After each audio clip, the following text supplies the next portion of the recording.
زکوٰۃ حقیقت میں ہے کیا، اس کو سمجھ لیجئے۔ زکوٰۃ کے اعتبار سے بھی شریعت اسلامی کی روح سے مال جو ہے وہ دو قسم کا ہے۔ جیسے زمین میں نے عرض کیا دو قسم کی ہے، خراجی عشری، ایسے ہی مال باطنی، اموال باطنی، اموال ظاہری۔ کسی شخص نے گھر میں کچھ پیسہ رکھا ہوا پس انداز کر کے، یہ اموال باطنی ہے۔ کسی نے زیور رکھا ہوا ہے، چلیے سونے کی ڈلی رکھ لی ہے کسی نے، کسی برے وقت کے لیے، پتہ نہیں نوٹ جو ہیں وہ تو دھیلے کے رہ جائیں، جیسے کویتی دینار ہو گیا تھا، کہیں ایسی آفت نہ آ جائے کوئی تھوڑا سا سونا لے کر رکھ لو۔ یہ جو گھر میں چھپا ہوا مال ہے یہ اموال باطنی ہے، ان کی زکوٰۃ اسلامی ریاست نظام خلافت زبردستی نہیں لیتی، ورنہ تو گھر گھر جا کے جامع تلاشی کرنی پڑے گی، ٹرنک کھولنے ہوں گے، تکیے ادھیڑ کر دیکھنے ہوں گے کہیں کچھ رکھا ہوا تو نہیں ہے۔ اسلام کا نظام فطرت ہے۔ اموال باطنہ میں آپ کو آزادی ہے، زکوٰۃ دیں جسے چاہیں دے دیں، آپ کا اور اپنے رب کا معاملہ ہے، وہاں حساب جا کے دے دیجئے گا۔ اموال ظاہری کی زکوٰۃ جبراً لی جائے گی۔ وہ کیا ہے؟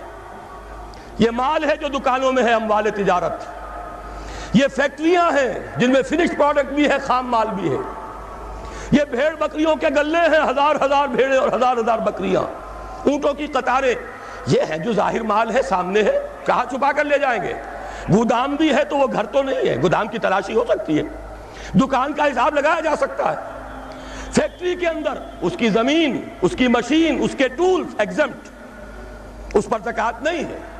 لیکن جو بھی مال ہے اس میں وہ دو شکلوں میں ہوگا، یا خام مال ہے، کپڑا بنانے کا کارخانہ ہے تو دھاگا پڑا ہے اتنے کروڑ کا، تیار کپڑا ہے اتنے کروڑ کا، اس کا 2.5% دے دیجئے۔ مال ہے 5 لاکھ کا دکان کے اندر، 2.5% دے دیجئے، اموال ظاہر ہے۔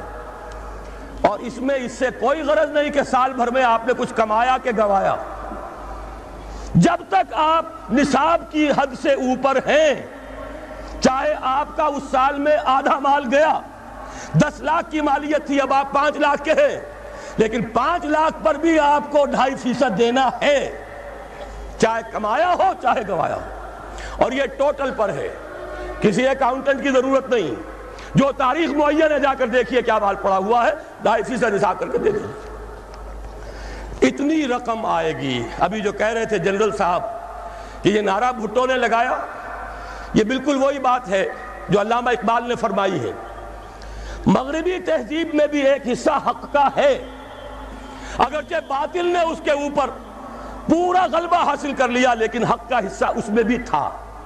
وہ کیا تھا؟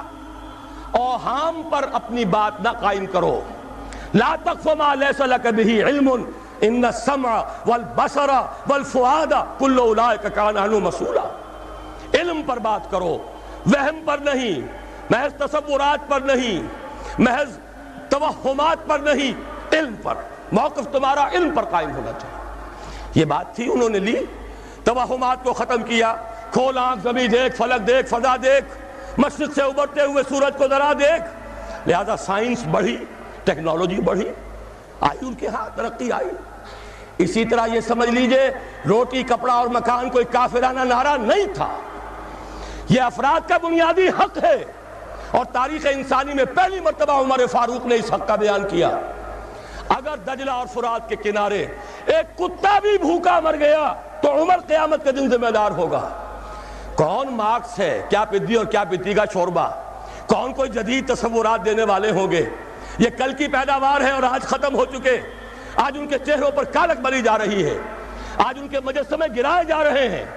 عمر فاروق کا فرمان، یہ محمد کے غلام اور ایک ادنا تربیت یافتہ سپاہی کا فرمان ہے، یہ تا قیام قیامت قائم رہے گا۔ ہر شہری کی بنیادی ضروریات کی کفالت ہے جو نظام خلافت کے ذمے ہے۔ اور اس میں تو جیسا کہ میں نے عرض کیا، اس میں تو حضرت عمر نے مسلمان نہیں کہا، صرف مسلمان نہیں، جانوروں تک بات پہنچا دی۔ اس کا مطلب یہ کہ غیر مسلموں کا بھی حق ہے، اس لیے کہ حضرت عمر ہی نے ایک مرتبہ دیکھا تھا، کسی صوبائی دارالحکومت کے دورے پر گئے تھے، کوئی ایک بڈھا غیر مسلم غالباً مجوسی تھا، وہ کچھ خیرات مانگتا پھر رہا تھا، بہت بوڑھا ضعیف۔ وہاں کے عامل سے حضرت عمر نے پوچھا یہ کیا معاملہ ہے، یہ خیرات مانگنے پر کیوں مجبور ہو گیا؟ تو انہوں نے کہا غریب ہے اور اس کے پاس کوئی ذریعہ نہیں ہے.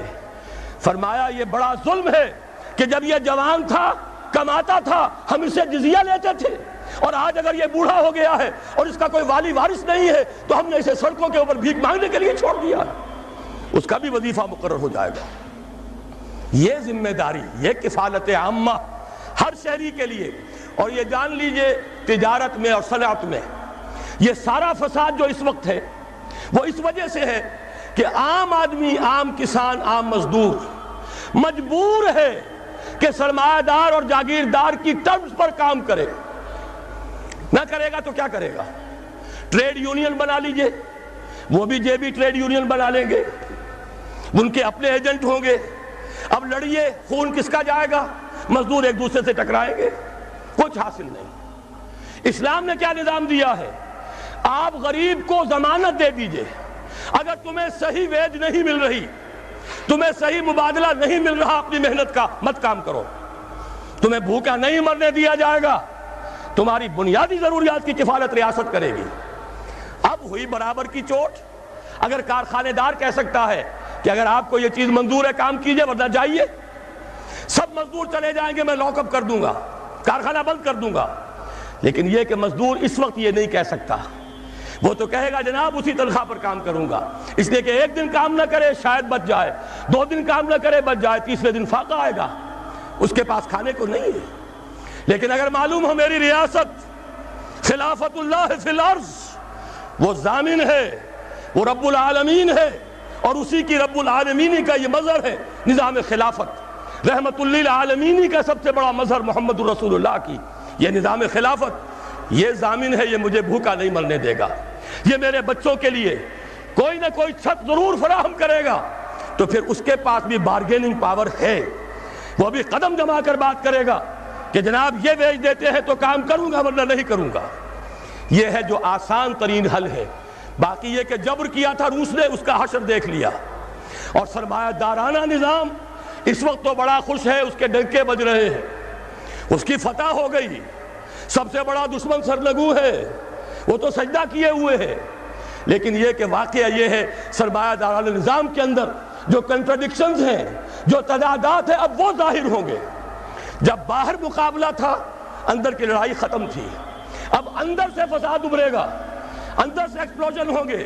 یہ غیر فطری نظام، یہ غیر انسانی نظام، یہ غیر معقول نظام ختم ہو کر رہے گا. کاش کہ اس کی جگہ صحیح، معتدل، متوازن، عادلانہ نظام خلافت، اس کا کوئی نمونہ ہم دنیا کے سامنے پیش کر دیں. اس وقت پوری دنیا کی طرف ہماری ذمہ داری ہے. ساری نوع انسانی کے ہم مقروض ہیں کہ ہمارے پاس ہدایت ہے، لیکن ہم اس پر خزانے کا سانپ بن کر بیٹھے ہوئے ہیں، نہ خود عمل کرتے ہیں نہ دوسروں کے